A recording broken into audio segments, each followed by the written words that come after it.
నమస్కారం. ఈ రోజు ప్రత్యేక అతిథిగా ఇంటర్వ్యూ ఇస్తున్న వారికి మన ఇండియాలో ఎందుకు ప్రపంచంలోనే పరిచయం అవసరం లేదు. నమస్కారం సార్. నమస్కారం సార్. సార్, ఒక ముఖ్యమైన ప్రశ్న అడగాలనుకుంటున్నాను. రాష్ట్ర ప్రజలందరూ ఒక్కొక్క ఎన్నికల్లోనూ రాబోయే ముఖ్యమంత్రి వాళ్ళకేదో మంచి చేస్తారని నమ్మకంతోనే ఓట్లు వేస్తున్నారు. కానీ చివరికి వాళ్లకు మిగిలేది మోసం, అసంతృప్తి. ఇది మీ ప్రభుత్వం చేసింది. దీనికి మీ సమాధానం ఏమిటి సార్? ఏంటి మీరు అనేది? ఇంటింటికి పెన్షన్లు, అమ్మకు వందనం, పల్లెపల్లెకి సీసీ రోడ్లు, అందరూ సెల్ ఫోన్ వాడుతున్నారు. అందరూ నగల షాపులు, బట్టల షాపులకి క్యూలో నిలబడి కొంటున్నారు. అందరూ ఐఫోన్లు కొంటున్నారు. ప్రజల జీవన స్థాయి పెరిగిపోయింది. ప్రజలందరూ రెస్టారెంట్లలో భోజనం చేస్తున్నారు.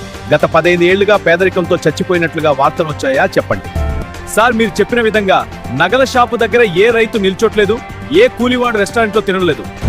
అడ్డదారులలో సంపాదించే వాళ్ళు మాత్రమే మీరు చెప్పిన సుఖాలు అనుభవిస్తున్నారు. ఉన్నవాళ్లు ఇంకా గొప్పవాళ్లు అవుతున్నారు, లేని వాళ్ళు ఇంకా నిరుపేదలు అవుతున్నారు. ప్రజలు బస్సుల్లోనూ రైళ్లలోనూ నలుగుతున్నారు. రేషన్ కోసం, గ్యాస్ కోసం క్యూలో నిల్చుంటున్నారు. ఉచిత భోజనం కోసం అమ్మ క్యాంటీన్లకు వెళ్తున్నారు. ప్రభుత్వ పథకాలు వస్తాయని ఎదురు చూస్తున్నారు.